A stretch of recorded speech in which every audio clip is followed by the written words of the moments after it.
I'm Brent Leary. I'm Paul Greenberg. Whenever you hear that, do you guys just cringe or do you think, yeah, it's the CRM players? They're about to start. I hope it's that. Or they may think, oh no, not more of the same. I know. And for the, let's see, the 12,999th consecutive Thursday, or as we like to say, Blur's Day, we are back. We are the CRM Players with the CRM Players Weekly. Good to see you guys. Well, I can't really see you, so. That's right. This is all fake, this part, because we literally can't see you. Just waving at each other and like that. It's what we do. But hey, hi, Brent. This is a special Thursday. You know what it is today, right? I thought it was Blur's Day. Yeah. Tonight it's going to be Thursday. Oh yeah. Well, I thought tomorrow we'd be talking about the results, of course. Yeah, we'll talk about the results tomorrow and excuse the intrusion. But tonight, football is back. Football is back. Well, kind of, I guess. Well, what is it? Tonight's the Chiefs and who's they playing? Is it the Chiefs and the Ravens or the Chiefs and the Texans? Texans, I think. Yeah, that makes sense. Chiefs and the Texans. I mean, look, honestly, with the season the Yankees are having, I'll be watching the football game tonight. I am ignoring baseball at this point. I can't deal with it. By the way, Alan says we maintain the illusion that you can see us. Well, that's a good illusion. Maybe there's some drugs to help. No, that's the fan. That's all the fan. There it is, folks. We can't. You can't. We're not even really here. It's just the fan is hypnotizing everyone into thinking we are. In other words, they're hallucinating, or are we hallucinating? I don't know. Look at this. Wait. He kind of spelled it a little off, but we appreciate the attempt. Happy it's Blur's Day, but birthday, that's cool. No, that's great because that's for like. I wonder if it's his actual birthday today. Like he's an age he doesn't know what age he is though. That would be birthday. Happy birthday. Well, how old are you? I don't really know. Happy birthday. Happy birthday. Wow. Okay. Well, yeah, we'll go with that. We'll still be hallucinating on that one. All right. So it's the Texans and the Chiefs. And New Orleans and Tampa. That's going to be a good opening game. But that dude from Boston is going to be playing. That guy, against that other dude who put his foot in his mouth. He pulled it out quick though. He really pulled it out. He did. I'm a supporter of him. Monday night is the Giants. Giants are playing somebody. I don't know who, but Sunday night we're playing I hate these guys too. Cowboys. I hate the Cowboys. Yeah. You know how many? Well, we better get into this tomorrow. I know we got to get into it, but I just got to say, in the words of Steve Gillmor, if we talk about this now, we won't have anything to talk about. I know. Well, my hate has been spewing for the last 40 years for the Cowboys and the Vikings. So believe me, I'll have enough hate to go around tomorrow. But anyway, yeah, we'll talk about that tomorrow. So we got some good stuff coming up today. Forget about tomorrow. Let's talk about today. And of course, we got not only one guest, we got two guests. And let's see, we'll be bringing them on shortly. We'll wait to announce them when they're ready to roll because we have to do a little bit of house cleaning. You do have some updates for BYOB. Yes, we do. Well, they're exciting on the one hand and unfortunate on the other. I won't say who because I don't want to embarrass them, but three of the participant bands decided to pull out of the competition because pretty much the same reason in every case. Geography, time, virtuality versus physical, and in one case, was a bereavement. They couldn't get it together to pull the band together. They withdrew kind of, interesting enough, all within a 24-hour period as registration was coming right up to the close.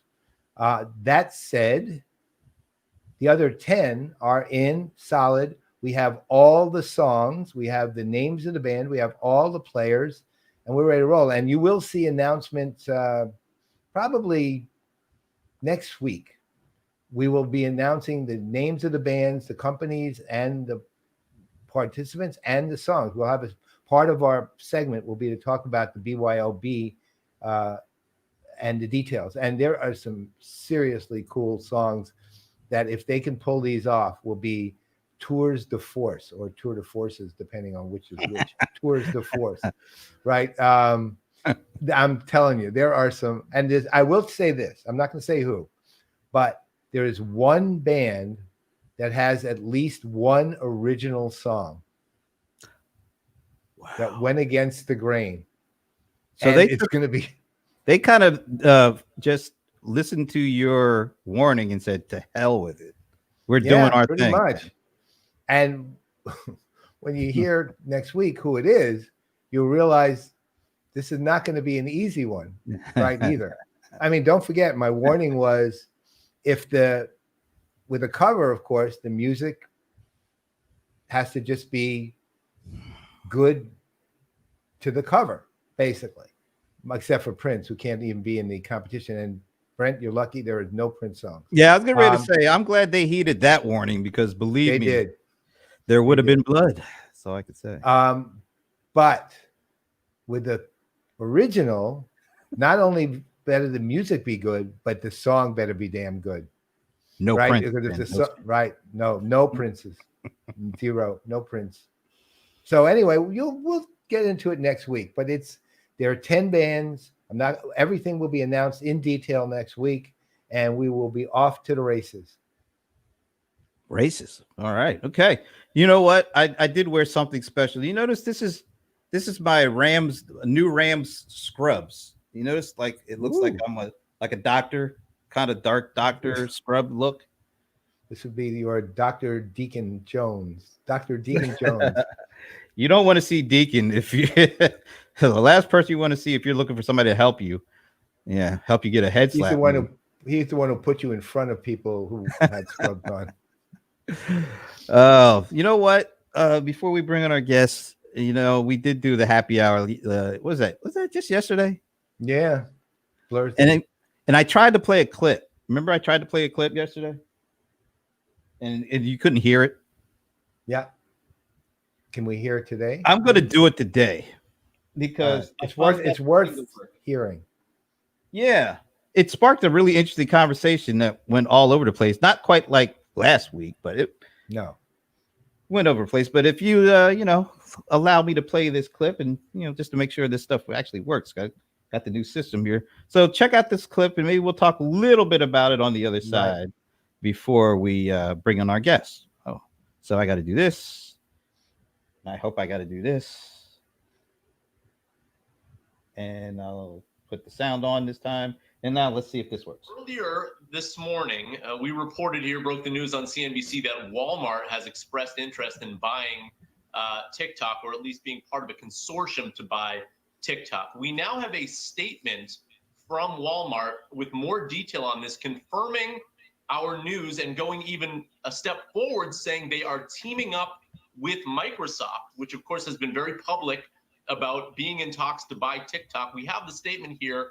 It's Walmart writes, the way TikTok has integrated e-commerce and advertising capabilities in other markets is a clear benefit to creators and users in these markets. We believe a potential relationship with TikTok US in partnership with Microsoft could add this key functionality and provide Walmart with an important way for us to reach and serve omni-channel customers, as well as our third-party marketplace and advertising businesses. We're confident that a Walmart and Microsoft partnership would meet both of these expectations of U.S. TikTok users while satisfying the concerns of U.S. government regulators. So, all right, I'm going to stop it there because, first of all, let me bring you back. First of all, it actually worked, so I'm glad it finally worked.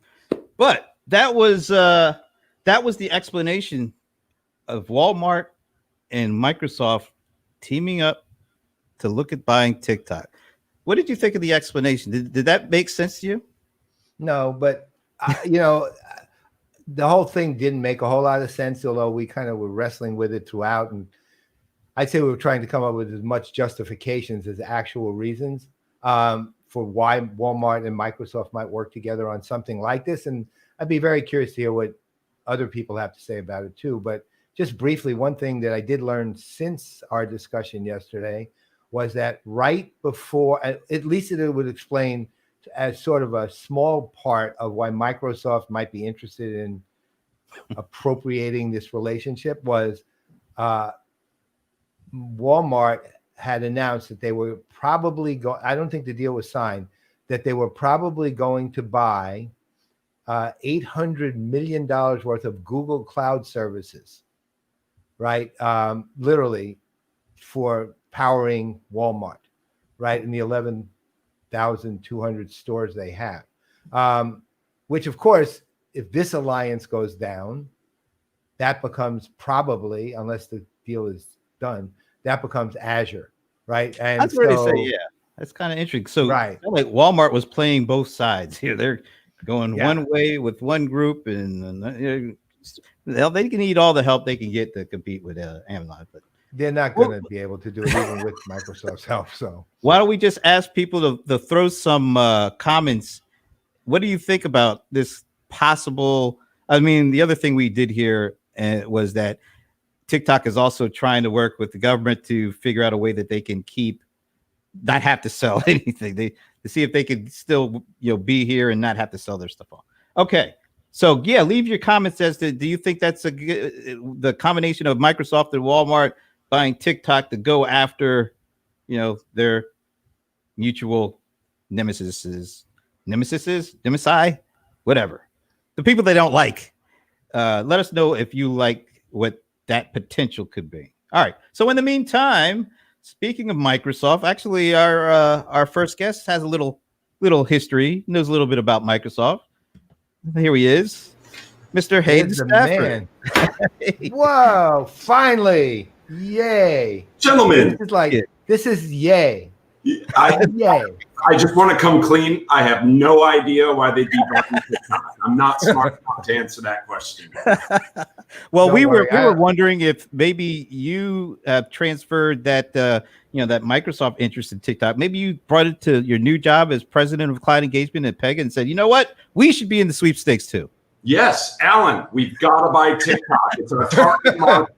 Young teenagers and young adults. That's exactly what we want to do.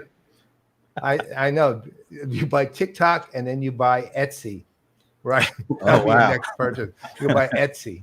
That would be a great purchase. Talk about entering new markets. Well, talk about entering a new opportunity, new job, man. You're still freshly minted, aren't you? I am. I'm still in the learning phase here, but it's going super well. These guys have done a great job onboarding me, and it's been 97 days that I've been here. Who's counting? Every day is a happy day. Yeah, absolutely. So even happier now that I'm here with you guys. Well, no, this has been literally crowning. This is one of those crowning moment shows now. So I just want you to know, we'll put a crown on it.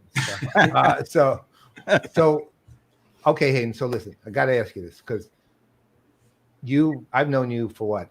Probably close to a decade, maybe. Yeah, like that? Yeah. Certainly back to before I even joined Microsoft. Yeah. Yeah. Now, when you go to Microsoft, you become a rock star at Microsoft. I mean, a genuine hero to the company. I mean, I remember a conversation I had with somebody there who actually was telling me, first, I was just asking, how you were and what you're up to. Someone who knows you. And he said, wow, he's like a superhero here. He said he hits every number. He exceeds the numbers. He gets people to do stuff and they still like him even though he gets them to do it. Right. So it's like, not only were you like this guy who was hitting all your numbers and getting things done, but somehow through all of that, everyone continued to like you, right? And then now you're moving into what I don't know where it actually sits in this pantheon at Pega Systems, but seems to be the number 2 position in the company, really, president of client services, which, that's a big deal because you're at a company that's you're coming into a company that's on a roll. I mean, they are on a genuine roll, and one of the fascinating to me one of the most visionary companies I've seen for a long time. And they weren't, believe me, they were not a visionary company, but they are now. So, I mean, and you're coming from a company that was, $100+ billion, so to speak, to a company that's about $1 billion, right? So, right. A considerably smaller company, although still big enough to have resources. So how's that transition even work? I mean, because you have to adjust all kinds of ways of thinking and stuff. Tell us about that whole story. Yeah, it was a really hard decision to leave. I loved my time there. A lot of great colleagues. Satya's just an amazing person to work for. But, I felt like I'd run my course. I've been there for 6 years. Our revenue grew from about $1.5 billion to about 4.7 billion over that time. We shifted from a mostly mid-market SMB business to largely enterprise. For lack of a better word, I wasn't being challenged anymore. And I wanted to have a role, frankly, that where I had all of the accountability as well as the empowerment and authority. And as you probably know from working with Microsoft and large companies like that, it's such federated decision-making that an opportunity to come to Pega and work for Alan, where I have all of the accountability as well as authority and empowerment, it's really refreshing.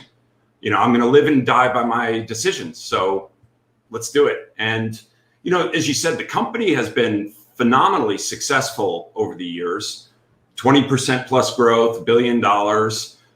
And they are doing so many things right and have the culture, but there's some things that you'd expect that aren't here. And it was just like, wow, we could really do some amazing things here just by pulling on a couple levers. So, in the end, it was super hard to leave. But I've been pretty good in my decision-making on job moves in my career. I've only made 3, and this one felt right. The head and the heart were all aligned on this one. Man, Thomas Jefferson in the house all of a sudden. Okay, that's good. so no, you joined what I consider to be a really great executive team. I mean, the folks that I've had an opportunity to connect with and do some things with, all top notch. But it's also not that they're great at their jobs, but actually great personalities, and some of them actually can play guitars and tell jokes. So what are you bringing to the table, Hayden, man? You mean not just the smarts, the executive smarts, but what do you add to the group there? Well, on a serious side, some outside perspective. A lot of the company, the guy who plays the guitar that you're talking about, Don's absolutely fantastic. The guy is great humor, deep knowledge, super high IQ, great EQ. The other leaders in the business, many of the SVPs, they've all been there for a long time. So I think what Alan, our CEO, has started to do is say we need to bring some outside perspective in. And I've got the big experience of IBM, the early stage experience of Salesforce, and then growing a company at Microsoft, or growing a business at Microsoft. On the less serious side, I can divulge this year a little bit of a band member as well. I was in a band back in my day. I don't want to go too deep into it, but no, go deep, man. We got time. Yeah, no. Well, let's put it this way. Back in my college day, my hair was well below my shoulders, and had some dreadlocks back in my early days of college. Red dreads. Holy cow. Man. I wish. Are there any pictures of this on Facebook or Instagram? No. There was none of that back then, and thank God. You have one in your pocket that you can hold up to the camera? Red dreadlocks. I've never even seen those. Those are that's like seeing the dodo bird alive for the first time in 100 years. The reason why you've never seen it is you don't want to see it. It's not. No, I really do. No, I really, really do. I said, whoa. We'll save that for another conversation where it's not, memorialized on the web. So go ahead. No, you go ahead. I'll get to mine. No, I was just gonna say. So, I mean, what's been the biggest surprise moving from Microsoft to Pega for you? The biggest surprise, the ability to move amazingly quickly. I mean, turn on a dime. I'll give you an example. In my first 3 weeks, I kind of was digging into our quarterly business review process. And it wasn't where I thought a company that this size should be. And, you know, at Microsoft, our QBRs were pretty intense, really intense, to be frank. And changing anything in that process would have been quite difficult. And we were able here in a moment's time, 3 weeks time, be able to completely turn it from a couple days with a couple people with a fairly narrow set of data to a full week, deep discussions, numbers of people across the globe, and really drive a different conversation. So I think that's been one of the biggest surprises, is how quickly this company can move. And I don't know if it's a smaller company thing, but you know, Alan and the rest of the leadership team there are all about win fast, fail fast. And, you know, let's test it out. Let's make sure that it works. If it works, go, keep going. If not, we're going to go back to what we were doing. That was really invigorating. So I think that's one of the biggest things, is the nimbleness and agility of the company. So client service is kind of a broad term. And from what I've sort of gleaned from conversation with you and you know, other people at Pega in the last couple of months, it actually is kind of a limited term given what you actually cover. So can you kind of describe kind of the range of your responsibilities, because they are pretty vast? Yeah, now that I'm here, Paul, I'm realizing that as well. When I explain it to people, some of our partners, it is quite vast. So basically, Alan had a number of direct reports. He had marketing and sales in a couple regions around the world, strategy, operations, you know, all the functions that are associated with go-to-market. And he rolled those leaders underneath me. So when you kind of look at the business and Pega, it's everything other than finance, HR, and engineering. So wow. It's fairly vast, and it's, now that I'm here, it's obvious why the board and what we call the FLT, the senior leadership team, why they've done it. It's, if you want to grow and you want to scale well beyond the 20% that we're at, you've got to start creating repeatability, transparency, predictability. And, you know, in order to move quickly, everybody's got to be on the same boat and work within a single budget envelope so that you can horse trade between the teams. So it's been really exciting seeing our strategy and ops team put their plans together, working with marketing and plugging that into the field. So customer success is aligned, your alliances teams are aligned, marketing is enabling both of them, and sales now has a unified plan, you know, mission, and the way in which we go about it. I mean, sales effectiveness, sales planning needs continuity, needs structure. And that's one of the things that they've done here, is really bring it together so that the team's all doing the proverbial singing to the same hymnal. So you're essentially ecosystem, and then you have somebody else who's platform, really, who's engineering, who's your counterpart? Karim. I don't know if he's been here on the show before. Karim's a long-time engineer. Mike Pyle used to work for a gentleman named Mike Pyle. And Mike now is running a lot of our strategic initiatives, and Karim looks after the full product suite. Yeah, he's a great guy, actually. Yeah, no, I had a chance to hang out with Karim and Don down here in Atlanta. And I took him to a nice Southern cuisine lunch.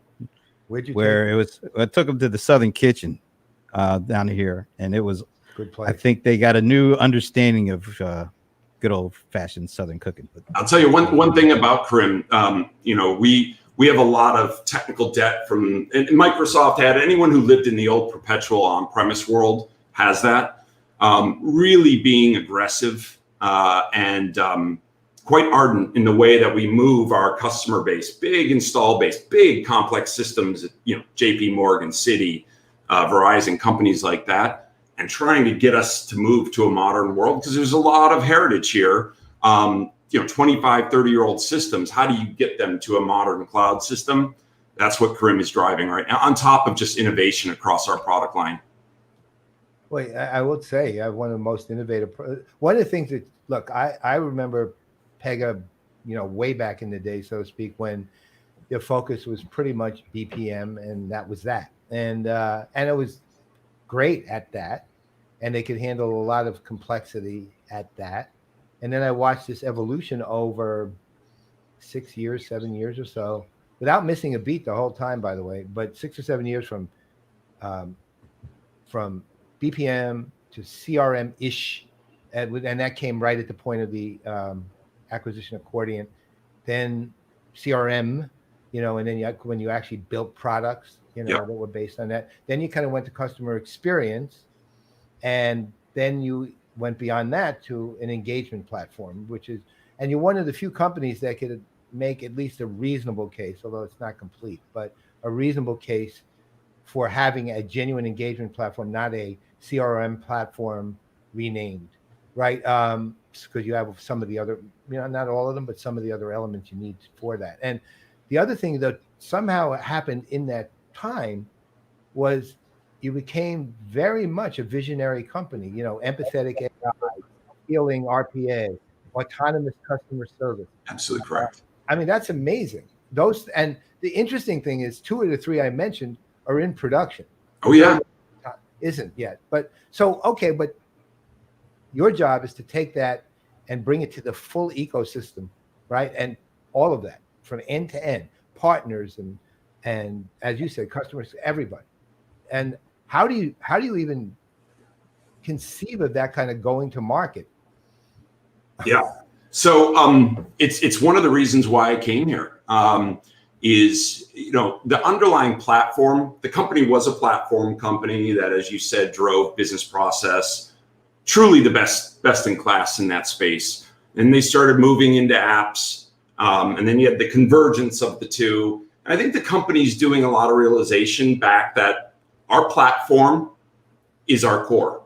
And there's so many companies that have moved from apps to the platform messaging. I mean, look at Microsoft with Power Platform, and you've got Salesforce talking about the customer platform. Everyone's building platforms, and the godfather of platforms is Pega, and the continuity that connects everything is the platform, Paul. So when we're selling customer service, the customer service platform is built on our core platform. And so the connection is that all cases, all data that works on our platform is applicable, whether you're in real-time customer decisioning, whether you're in customer service, or in our intelligent automation space, which is the core Pega that you'd think of, but now with all the capabilities of robotics. So in the end, where it really comes to life, and this is the reason why I came, the opportunity here was untapped. I just did a partner, first ever partner town hall today. We're not a partner company, really. This company is all about partners go deliver. The concept of building on the platform, integrating into the platform from an ISV standpoint, and SIs building IP on the platform, that doesn't exist. And you wouldn't believe, on this call, we published this town hall 2 weeks ago. We had 1,900 partners sign up for it in 2 weeks. Wow. And we had close to 1,000 attend today. Wow. They're hungry for the vision. Now what we have to do is turn that on, from a co-development standpoint, a co-sell standpoint, and a delivery standpoint. That's my plan. That's the number one growth lever for us, and I'm going to turn that on. That's a big force multiplier for us that hasn't been tapped yet. Well, so that's your biggest opportunity, but what is your biggest challenge? Sorry for those in Pega that are listening, but a little bit of inertia. It's just the way we did it, the way we are, and introducing new ideas into a business that's not set up for partners yet. You can't go and drive a co-sell and practice building and practice development with your ecosystem if you don't have the systems for it. You don't have the people to go drive co-sell. We really don't have that. So in fact, I made a move just about 4 weeks ago. We had a woman that was just hired as our head of our alliances team. She reported a couple levels below me. I said, no, we gotta raise this. And we brought her onto my direct team to have a seat at the table with, the sales leaders and the strategy leaders to basically telegraph to the company and to the ecosystem, this is real. And we've got to start treating it as if, alliances are a first-class citizen. Amen. Now, listen, before we get any further, we have to respond to one person, Norbert Alano. I know where you're. I was Gonna hold that for his last question. No, we really no. We have I to will answer post that it. one. Yeah. Yes, Pega is still in BYOB. They are not one of the companies that left. They were the first, by the way, just to their credit, the first to join and the first to get in the registration form weeks ago with all 3 songs. The Layer Cakes, which is Pega's band, are in. They're in. And they are in big time. And, they got some chops. I've heard them, actually. So one of my requests for a plug here was to definitely call out the Layer Cakes. I know what they're playing. There's some real talent on there, and the lead singers have some pipes, some golden pipes. Well, I'll tell you one thing though, and this is what's going to make it tough. If you watch why PeopleSoft won with the Raving Daves won the actual last Battle of the Bands, which is at the, unfortunately we can't reproduce the venue, the Rock and Roll Hall of Fame in Cleveland. They won because they had choreography too, and they had the Davettes. That's what they used to be called, and they had moves, and they had serious moves, and I'll tell you what, I know that at least 1 or 2 of the other bands have choreography in mind. So again, this all has to be done virtually and recorded, so it's going to be really interesting. Next week, again, we'll get into all the details and announce the songs. Literally, all the song choices will be announced next week. So the Layer Cakes are competitive. To that point, Paul, I know you talked to Don about virtual events being cinematic versus. That was him. That was him. Yes. That's something to look forward to with the Layer Cakes, and I won't say anymore. Oh, okay. Whoa, this is getting heavy duty. This is going to be a good one. I'll say the 10 bands left are all. They can all afford to put on a good show, except one maybe doesn't have a ton of money. Wow. All right. Now this is cool, man. And eventually, do you see yourself joining the Layer Cakes at some point? So as I was talking to Tom Libretto, I think you might know him. He's been on here a few times. He kind of he poked at it a little bit, given my background, but. Given your dreads. Given your dreads. Hey, we're putting a bounty out right now. Anybody who can find some of these pictures of Hayden back in the day with the dreads, it has to be with the dreads. We'll give you free studio equipment. Free studio equipment if you can come up with it. We didn't say new, we just said free. Free. So I'll tell you what, Hayden, your next appearance on this show, have a picture ready. I will have a little surprise for you. No, wait a bit. Pictures. Wait, we're still in the shelter in place era. There's a nice excuse for growing your hair out because you can't go to the barber that much. So why don't you just grow it out again, man?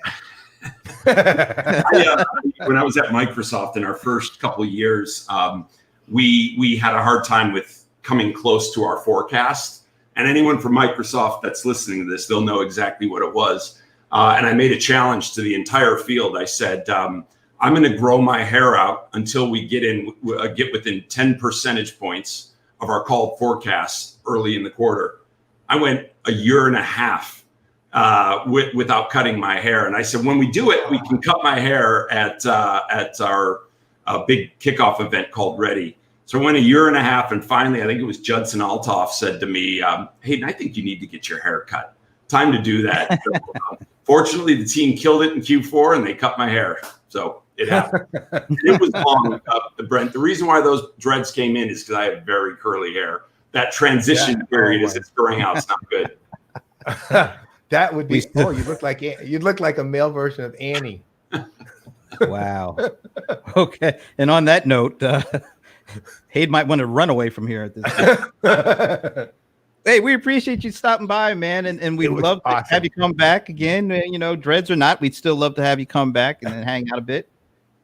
Oh, the things people find out about their past on this show. No, but seriously, I enjoyed coming on here. I'm thrilled about being at Pega, and it's going to be an exciting ride, and I'm pretty certain that the company is on the right trajectory, and I would love to come back and do some updates with you guys. Count on it. That's absolutely. listen, this was already 10 years in the making, right? So it'll be a lot more frequent from here on. Amen. I'll sign up to that. All right. All right, man. Take care. All right, gentlemen. Thank you. Appreciate it. All right. So before we bring our next guest on, you want to take a look at some of these comments about we asked about the Walmart Microsoft partnership. And I know there was one from a friend of the show. We like to call him Buffalo Bob. My goodness, we had so many comments, man. I'm trying to find Bob's initial comment here. There it is. So this is what Bob was saying about the Microsoft Walmart partnership with TikTok. It makes perfect sense because of consumer data. It seemed like there was another one that he had too. Yeah, there was a couple related to him and that he was responding to. Right. Yeah. Let's see. So many. There's Alan, our buddy Alan. Microsoft is in the consumer products business. Well, partially, I guess. Walmart is in the consumer products business. Yeah, definitely. Walmart is also a tech company. Yeah, they are, but they're not a dominant tech company. Let's put it like that. That's where they would be partnering with Microsoft, I would assume. Microsoft is more of a tech company than they are a consumer products business at this point, at least. They help each other out. I mean, there are some good synergies potentially, but you know what I'm always worried about with these kind of partnerships is the cultures of the companies and how they come together, and are they able to pull off what they need to pull off? Yeah, honestly, I don't see this actually happening. It may, but I got to read. Here's one. All right. Yeah, that ain't happening, Norbert. Man. You know what, Norbert? I'm going to hit you up for a loan so I can do it. Be ready. Yeah. I'll be calling you afterwards. My credit's good. I can promise. We have a very high score. And Brent, can you co-sign the loan, please, with me? Because both of us have really good credit. Okay. Yeah, I'm going to co-sign Norbert's name. You get one on that. Oh, but so to queue up our next guest, I did see somebody with a comment that was perfect for our next guest. Oh, here it is. Mr. Steve Gillmor has to have a killer opinion on TikTok of this. Gee, I wonder who's actually saying that. Yeah, we all know who LinkedIn user is at this point. But why don't we just ask? Because there he is. There's Steve Gillmor, Mr. GillmorGang himself. Put on your microphone and join us. Yeah, this is. Can you hear me? Yeah, perfect. Excellent. Yeah, we can hear you. So this backstage environment that you've got here, it's quite fascinating for those who like the cronuts. See it. Oh, I think it's really, really excellent. There's a private chat where I get to see how you guys really think about what's going on the show. Yeah. Wait a minute, you're not supposed to be talking about the private chat. Well, that's as much as I'm going to say. So should we have to officially bring him on because he has a day job. And what is it? Tell us what your Salesforce day job is. I know some kind of technical media person. Well, my boss wrote my title for me, and it was Head of Technical Media Strategy. So we can unpack that if you like. Unpack? Yeah, please unpack. I've been fascinated by media and the role of technology ever since I can remember, and the opportunity to be able to work for an incredible company and be able to advise and learn and listen at Salesforce has just been an opportunity of a lifetime. Wow, that's really cool, man. Considering all the things that he's done in his lifetime, I mean, right? Kind of says a lot. And you just did your Salesforce job, but all right, tell us what the thing that everybody really knows you for, which is the GillmorGang. Talk a little bit about what that is. The GillmorGang is a result of a series of conversations I had with John Udell when he was the lead analyst, and he asked me what that meant, and I didn't know the answer at that point, of the test center at InfoWorld, where I was the director of the test center and the back page columnist. So we used to have conversations every week on the phone. And at some point, it occurred to me that this would be better if we just, gave people access to what we were talking about. I mean, not so much what I had to say, but what I was listening for. And we slowly brought in a bunch of different people that we respect, they worked for us, etc. And it developed into something which we went video with, I don't know, about 8, 9, 10 years ago, something like that. It was very early in the so-called podcast revolution.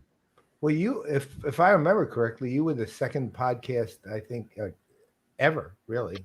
I mean, yeah, I think that it's a little murky there as things are at the beginning, but Doug Kay had a network, IT solutions, something like that, and he was producing an incredible array of open source and open standards content. And he asked me to be on a show. And at the end of the show, I said, yeah, we should do this more often. Will you produce it? And he said, sure. And so that's how the gang got started initially. There was the father of podcasting really is it's a jump ball, but basically I think Dave Weiner, Adam Curry, a guy in Boston whose name escapes me at the moment, who was the original podcaster. We all kind of orbited each other in those early days. Well, I oddly, we used to know, for just because he happened to be a CRM guy, was Adam's dad, Jay Curry, who I hope and think he's still alive. He was older even when we knew him. I'm kind of his age now. When I met him, right? So, and he used to be so proud of Adam doing this thing, even though he didn't understand it very well. But he used to talk about this podcast thing that Adam was doing, and I remember Jay telling me at a conference, and Jay, being Dutch, of course, is about 6'6". I remember literally looking up at him, and he was telling me, this thing Adam's doing is probably going to be a big deal someday. He said it might take a while, but it's going to be a big deal someday. And I still remember him saying it because of how convinced he was. Right? Well, I think he's right. I think it may turn out to be a big deal after all. Well, if you say so, maybe. No, first of all, there's the second wave of podcasting is fascinating. Then what you guys are doing, this streaming revolution is just extraordinary from my perspective. Well, you're doing it too, though. I mean, yeah. But why is it extraordinary from your perspective? Well, at the risk of turning the question around and asking somebody who actually analyzes for a living, why I think it's extraordinary is because I hate to use the example of Louis C.K., since he's had his problems with the culture, but one of his famous bits was about people complaining, on a plane, complaining about the lack of peanuts or whatever it was, and his point is that this guy, we're sitting in a chair at 35,000 feet. So that's how I feel about this streaming opportunity. We're sitting in chairs at 35,000 feet, and the power and the capability, if we can do this as individuals, which we are doing right now, so can small, medium, and large companies. So that's an economic wave that I think is about to, with the assist, unfortunately, of the pandemic, is about to become the next generation of the economy. No, I mean, I absolutely agree with you on that. The other thing I will say is that, we're starting to see at least the inklings of the larger technology companies on our side of the thing. Sorry about that. That's all right. Just keep talking. I'll kill it. Okay. Well, so we're starting to see the technologies on our side of the fence, CRM, CX, CE, whatever you want to call them, starting to look into acquisitions around video platforms of one form or another, right? I mean, I remember one of the earliest ones was Pitney Bowes acquired an interactive video platform for the company, and I think Oracle acquired, what was the Sauce? Yeah, Brent? Sauce, another. That's more of a video kind of video collaboration, social. Yeah. I mean, they're, but that's not. I think we'll see a lot of that getting integrated into the things that we more fundamentally have seen as operational, right? More like the SFA and the marketing automation related MarTech stuff, and the service side, service ops side, or the customer service front ends. But we're going to start seeing the media. It's the same way we integrated social years ago. We'll start seeing integration of video, in particular video, but video and audio media production, creation, distribution, and means of consumption, I guess, capabilities too. I think that's part of that wave. I totally agree with you. I think the opportunity that people talk a lot about Zoom as being a high flyer in terms of its stock price or whatever. I just think that their opportunity as being at the hub of cooperating applications and features and services is it's limitless. And I think that's why the major players such as Microsoft and Google and others are going so hard after them, is that they're concerned about the implications of this platform emerging. It's in some ways it's similar to how the cloud emerged out of web services, which emerged out of XML, in the late 90s, early 2000s. So we don't have to look very far to realize that this is a house of cards that's built on some very simple fundamentals, but it's still expanding. Well, I want to just take a step back and give Steve full credit and actually full blame for what we're doing right now and all the money I spent over the last 5-6 years, because I saw GillmorGang and I saw him using this video stuff, and I was like, man, that's some cool stuff. I'd like to do some of that stuff.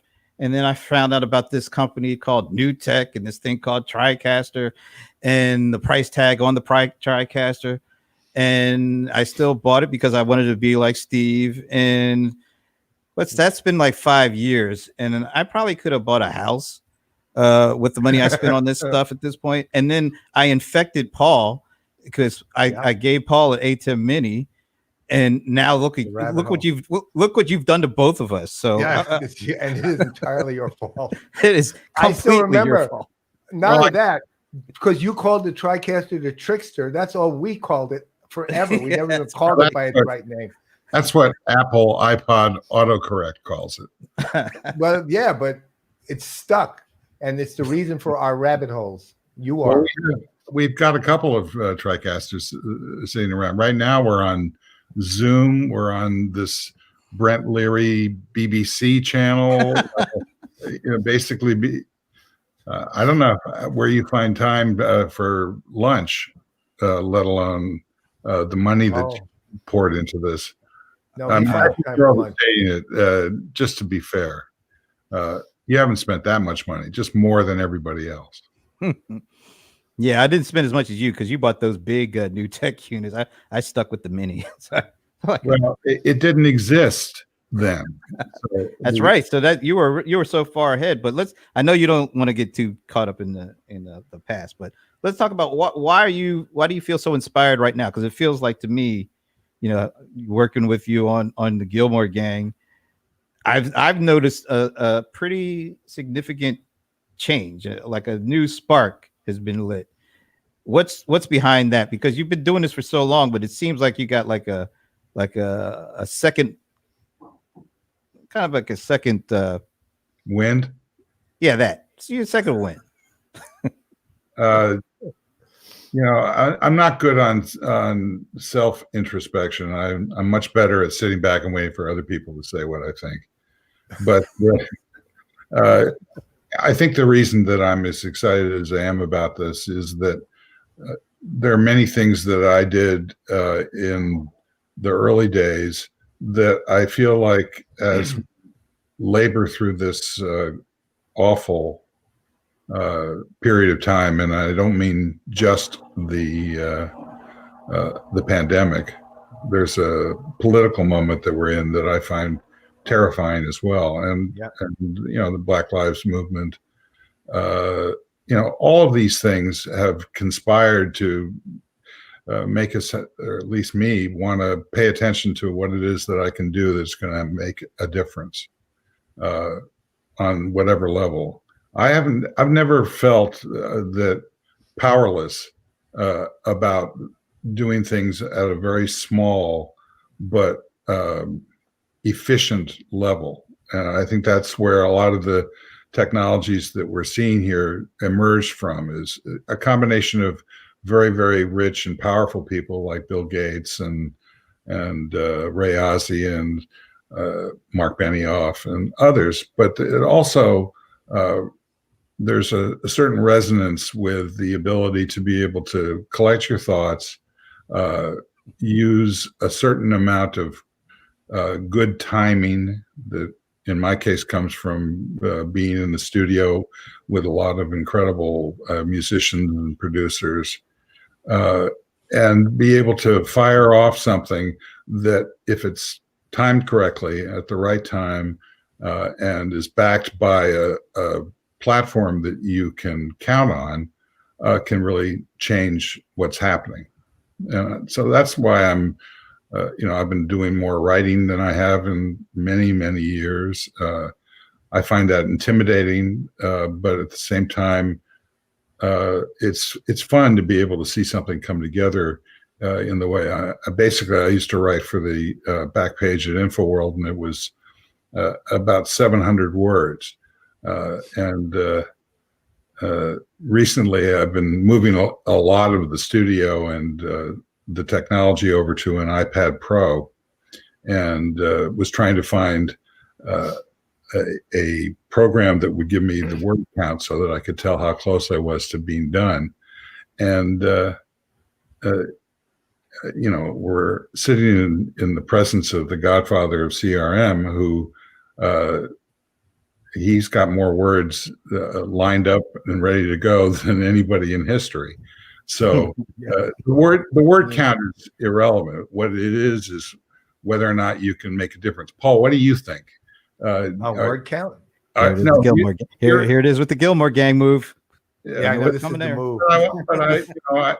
But I want to know the answer to the question, and we have access to you guys here. And Paul, what I'm asking you is, why are you so fascinated with this video stuff? What's going on for you? It really comes out of, I'm not sure where it's coming out of. What's your take on this moment? Do you know how complicated a question that is, really? It's so complicated. Yeah, sure. Well, let me put it, there's about 20 different reasons. That's the one problem. It's like they all come together in one place. The simplest reason let's call it on the broadest, biggest point, is the good it can do as a platform. It's there because people are visual, and they're picking up signals and cues all the time, and their behavior is impacted by it. And it's easier to present a metaphor that you can see than it is to present it that you have to imagine, actually. It's just easier. When I say easier, it's not easy to do, but it's easier on the person trying to understand. That's one. Two is, I'm a geek, and I always was when it comes to gadgets. I like gadgets. When I was a kid, look, I go through phases: electronics, computers, electronic computers, and they're all electronics ultimately. But I have all kinds of equipment. Like I have de-essers and what do you call it? Let's put that oral exciter thing. You got the big bottom thing. Oral exciter, big bottom. That's like, you got to be careful about how people most horrible name ever. People catch this in mid conversation. They might not know what we're talking about. No, AURL AL. It's not. You're right. I know. AUR, I know. yeah. Look, we know that, but nobody that hears it can know that, right? But I have those things sitting there doing absolutely nothing, right? Okay, that's true. I could. That's another What's one. three?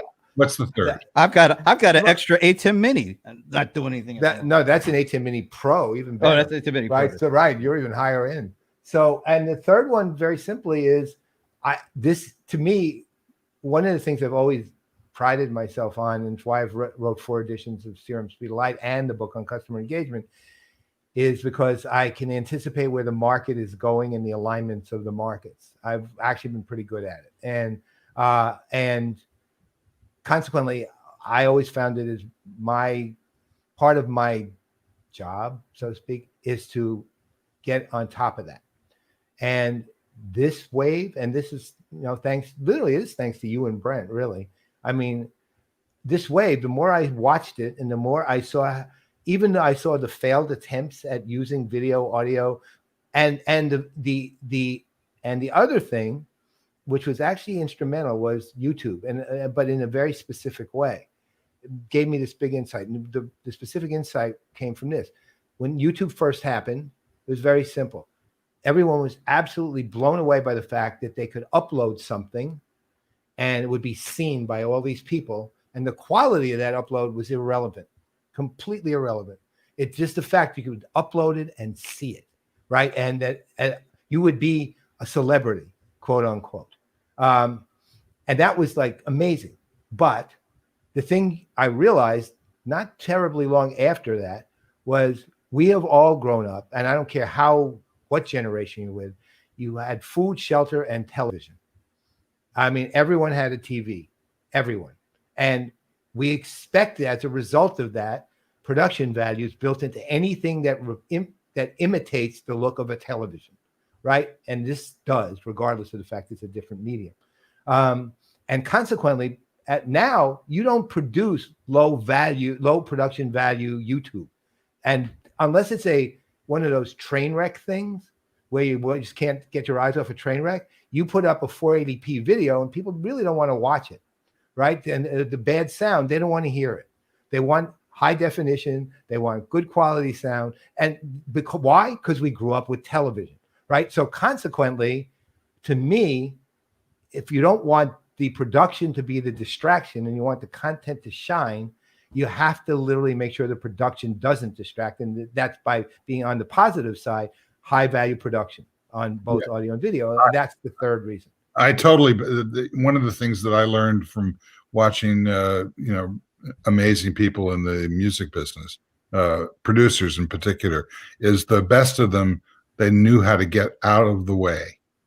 That's what they saw their job as, was, basically like the Toreador, just, I see ya, have it.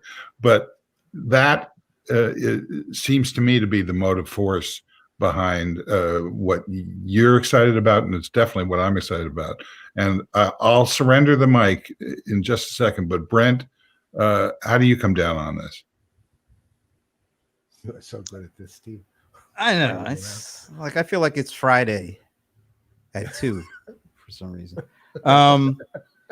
No, I agree with a lot of what both of you guys said.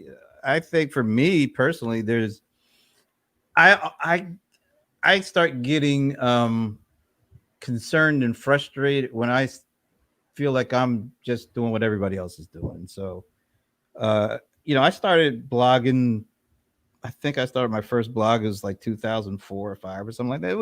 It's brand new. It was relatively brand new. I mean, it was very early on, and it was cool to be able to write and have people, kind of read it and respond to it. And it felt like I had my own little piece of space. And then, I started writing for Inc. and Black Enterprise and some others. And it's like, oh, this is great. I really feel like I can get my stuff out and have people listen or read it or whatever. And then eventually, like, it became so easy and everybody started doing it. I found myself getting bored and not writing as much because it's like, my God, everybody else is writing. But I did want to do something because I had all these, thoughts in my head and things I wanted to express, but a lot of times the things I wanted to express came so quickly that I could never get them all out if I was stuck with writing. So I really was just trying to figure out, well, how can I, get my stuff out in a way that people are going to give it a shot, pay attention to it or whatever. And I had a background in being a DJ, and I had a radio show in Atlanta, and I love doing that kind of stuff. And I love having conversations with smart people and fun people. And I learn from that, and I find ways to get enjoyment out of that. And so I was looking for a way to figure out, all right, there's a billion blogs out there. Everybody and their mother is doing it. How can I get my stuff out there in a way that I can actually get it out and not feel like I'm leaving it all in my head, and also a way that people are actually going to consume it? And like Paul said, I mean, we grew up with watching TV and listening to the radio, and I love how DJs can kind of capture you without even you seeing them, but they were able to kind of relate what they're thinking and want to get out there in a way that captivates you. And I was like, I want to do something like that. So I started doing the podcast and stuff. And that's how me and Paul started doing CRM Playaz. It was audio. It was years before we even thought about doing video, but it was a way for us to have the kind of conversations that we had, but make them available to whoever wanted to hear them. And people were it was just great. And so when I saw the GillmorGang, and I was late to it, but I don't even remember how I met you, Steve, but somewhere along the line, I found you in the GillmorGang, and I was like, yeah, that's a cool setup. I was like, how does he get in the 4 people in the blog, and how does he get in the picture? He's not a big TV studio. I want to do something like that, because that's how I think people will want to, be interested in paying attention to your stuff. And so that's when I went down the rabbit hole. Thanks, Steve, with all the money I spent. Yeah. But it was the best thing that probably could have happened to me, because I write. I don't write as much, but I want to write more. And I think video has actually helped me to figure out how to fit writing in the way that'll work for me. Because I can fill in a lot with video, but I can fill in the gaps with text and with writing, and they can work well together. And I think that is a future for me. And I think it's a future for what we do with CRM Playaz, because I tell this to Paul all the time. Every week, we're creating about 2 or 3 hours of actual content. There was no way we were doing that before, but we're recreating it. And it actually, allows us to try different formats and try different places to put it. But it also allows us to kind of, grow this library of things that we could pull from. And I think eventually it all adds up to an opportunity to stay connected in a more consistent way than I could have ever done if we were just doing blogs. So that's kind of where my take is on this. And I love that, I'm able to do these shows with Paul and with my buddy, the Cold One, the Bold One, John Colroyce Lawson. I am legally contractual to say that when I ever say his name. And do my one-on-one stuff. And I do the GillmorGang, where I can sit and be the heel. I'm actually the heel on the GillmorGang. I'm the guy that just throws things out there like, you guys are not right. Yeah, I don't believe you. That's just a different role for me, but I get to do all these things because I'm able to leverage all these technologies and content to do it. And a wrestling analogy comes to The heel. Yeah, well, hey, earlier this week, I had somebody come on, do the one-on-one conversation, and she brought out Sisyphus for all the. Who the heck is going to bring out Sisyphus on a show with me? That's never happened before, but there it is. So I bring out the heel. Somebody else brings out Sisyphus, only because of video. Sisyphus that we're talking about? No, I'm serious. Is that the guy that pushes? Yeah, pushing the rock up. That guy. Poor so dude. One last question, actually, sort of one last question, and then some information from you. So, okay, so everyone, I think we're all aligned in what we think is going on now. But Steve, what do you see for 3-4 years from now? Because it's hard to say what's going to happen 2 months from now at this point. But assuming Nothing other than abstraction. Abstract the layer. What's going to happen with this? I mean, where is it going to be? Is it going to be mainstream to the point that, 8-year-old kids are going to be doing? Oh, they're doing that now. You get my point. Where's it going? Well, let me put it this way: where's it going to be? Given what you were saying earlier about opportunity for small, medium, and large businesses. Well, I think every business is going to, turn this into a department, a cloud, whatever it takes in order to be able to represent what their fundamentals are outbound. So in other words, I mean, I can only reference this in relationship to my job at Salesforce, where I see Customer 360. I see this evolution of all these different pieces into a comprehensive whole that provides up to the minute information that can save your life, basically. That I think is the fundamental that we're talking about here, whether it's physically, emotionally, finding some purpose for what you do, not only in your business life, but also your personal life, culture, diversity, responsibility. All of those issues are colliding in one huge crisis right now. But as we come out of that, I don't think we're going to come out of it into some new representation of what used to be. I think this is what used to be, and it is what it will be. So the ability for people to be able to, think about what happened before desktop publishing.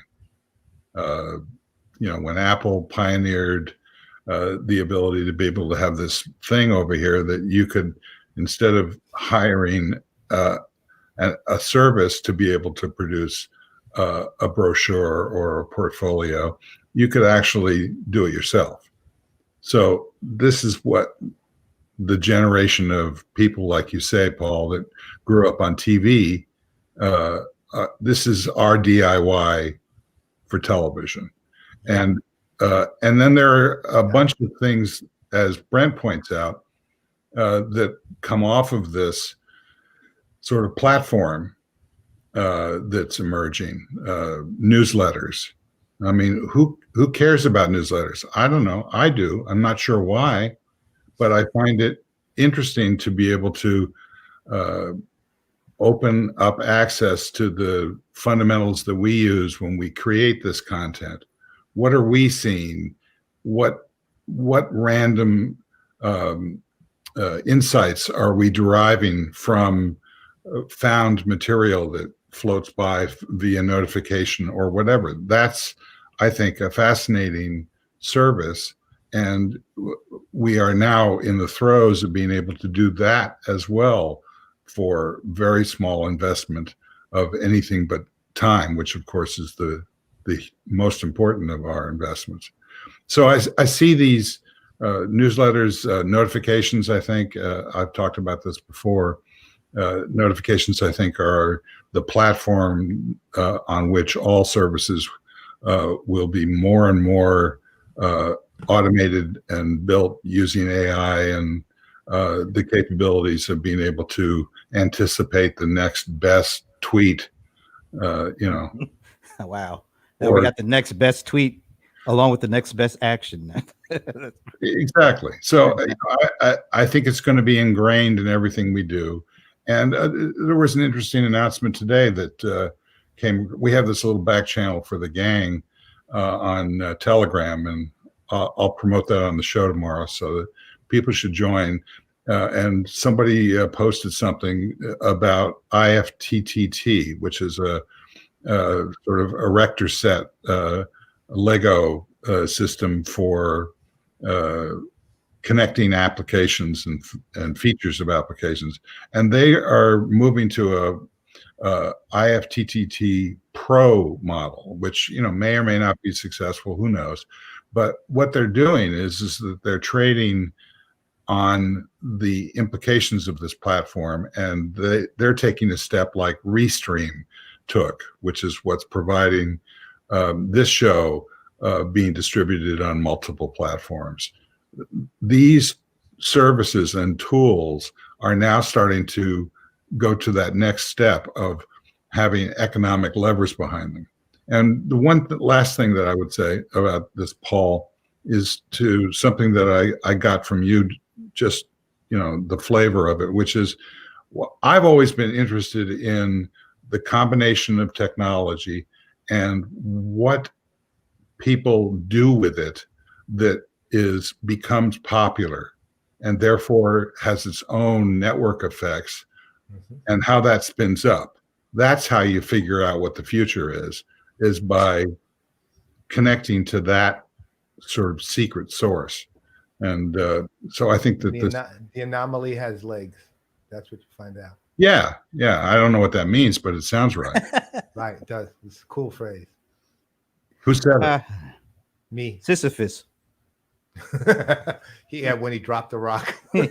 That's exactly what happened. He dropped that rock, and he's like, "Damn." Anyway, so the final thing is just, can you give some people some information about seeing the GillmorGang, date, time? Yeah, well, we've gotten into, as long as these guys like Brent and Frank Radis, who's this TV guy from the history of broadcasting, and he's in London. Keith Tier, who's been building this platform with me for the last 6 months, he's got this same kind of fascination, but he actually reads the manual, unlike some people. And then Dennis Pombriant, who is an extraordinary member of the club that you guys are charter members of as well, in the analyst space, and Michael Markman, who is somebody who he's worked for Steve Jobs. He's worked for, the other day he was telling me about something that Jerry Seinfeld said to him. What? Yeah. Wow. And that's a long story that we're not going to get into, but all of these people now are willing, at the moment, we say it's every 2 weeks, but in fact, I'm hoping that it'll be every week, at 11 o'clock on Fridays. Now that's another story, but this is not the show. This is the recording session for the show.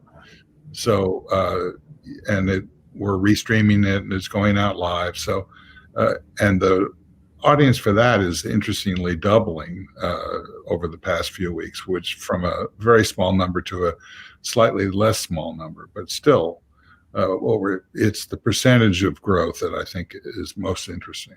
Yeah.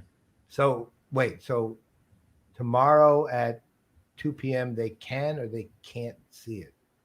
You said they're taping, but then you said it's going live too. So yeah, no, when we record, it's available on Facebook Live. It's available on Periscope, and it's also available on YouTube at an undisclosed location, which we then paste into various other platforms. And then the edited version of it usually shows up anywhere from how often Brent terrorizes me about when is that show actually going to be so old that it's new again. So it's somewhere between that and maybe 2 days. Over the weekend, maybe Monday is when we so that version. First and that's take on TechCrunch. Fridays 2 p.m. Eastern time, 11 a.m. Pacific. And the second version at the end of Brent's terrorist effort, right, on Steve. I don't want my heel repertoire to get stale. It's got to be fresh. No, it's a great service that you provide, but right now it's only scaling to the back of my queue.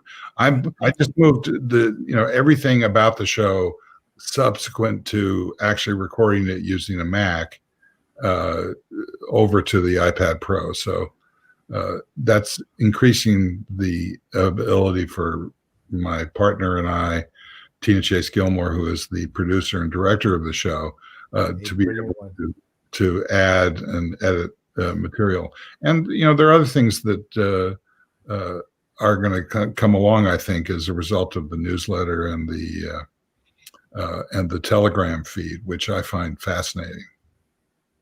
Yeah, at another point in time, we'll talk about that part too, because that is starting to get a little interesting for me too. But we gotta let him go because he's got a show to prepare for tomorrow, and I'd hate to be the one that affects that. So, He's already ruined our lives. yeah, I know. We actually should be getting some money back from him for all. That's right. That's right. Don't we at least get a discount for all the stuff we bought? It's like down the rabbit hole discount. I can't account for your fascination with this stuff. Only mine. Yeah, I can account. Again, that's like, let's say this. I've learned something interestingly.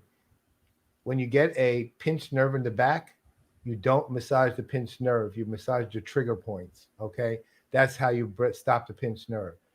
You, sir, are the pinched nerve? No, you're the trigger points. You are the trigger points. Right. Well, you were the one who did it. I was going to go with like Sergeant Hulka. He could be the big toe. I mean, wow. Do that. I don't understand that reference. Who's Sergeant Hulka?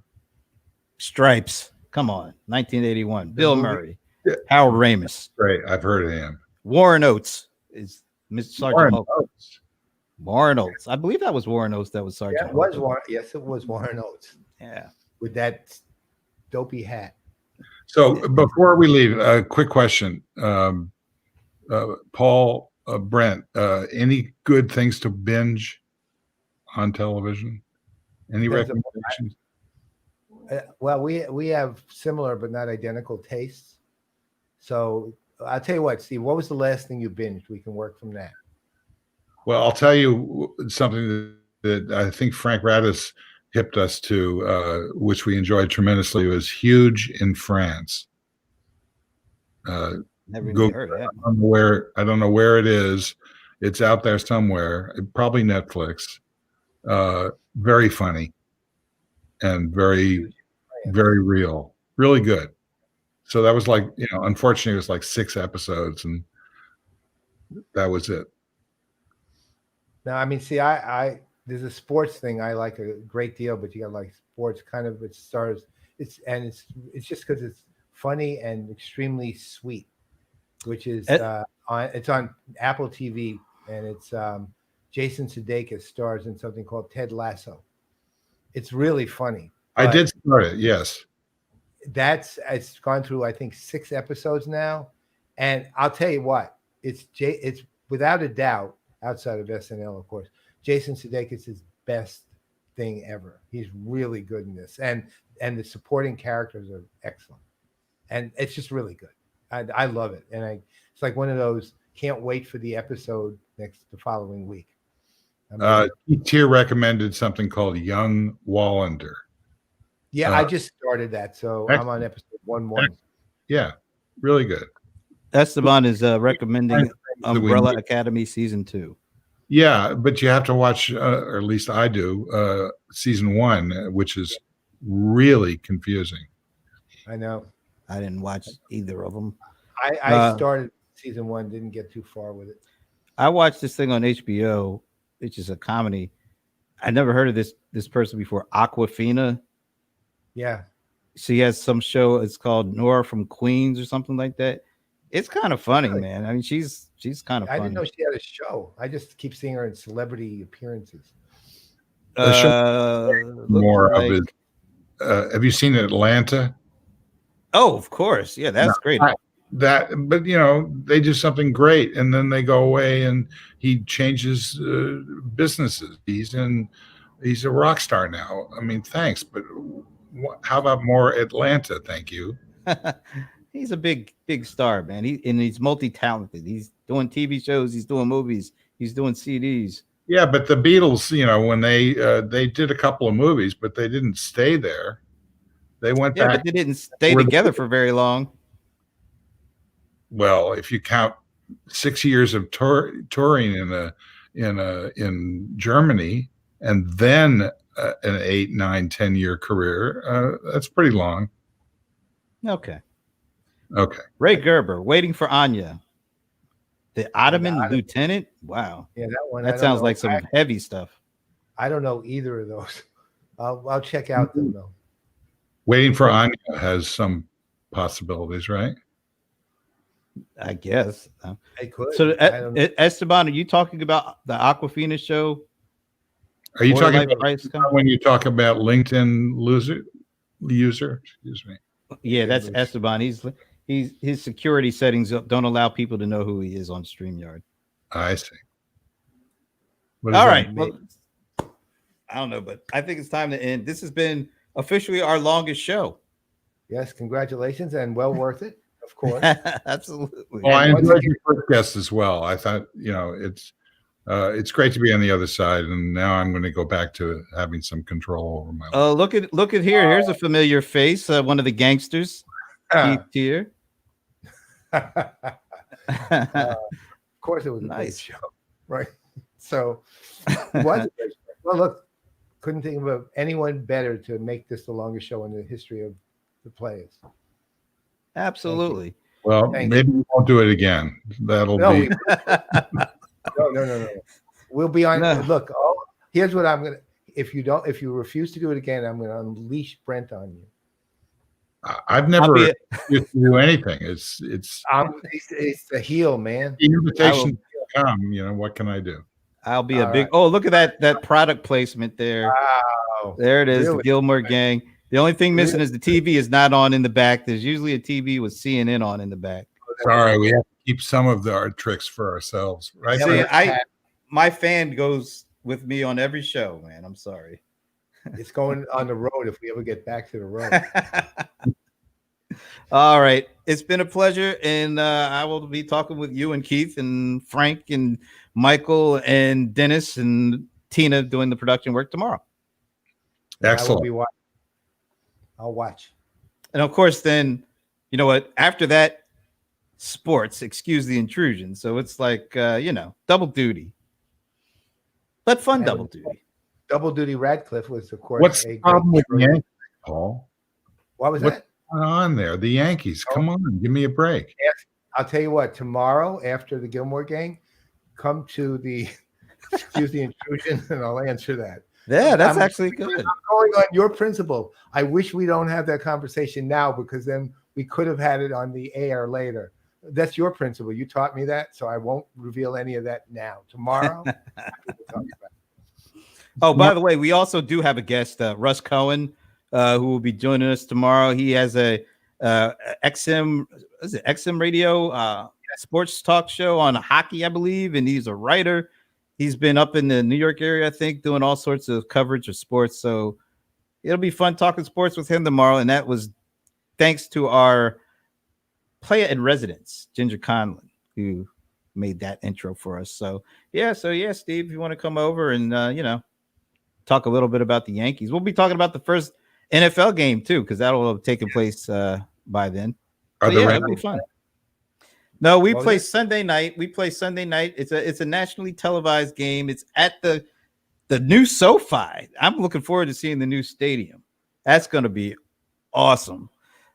But only if we win and beat the Cowboys. Will it be? The Giants are Monday Night Football this Monday, so this coming Monday. All right. So Who are they playing again? I have no clue. I forgot. They're playing like the Eagles or somebody. I don't remember. I'd like to say it was the Eagles, but it probably isn't. So whoever it is, it's the Giants. Daniel Jones, Saquon Barkley, not the Yankees.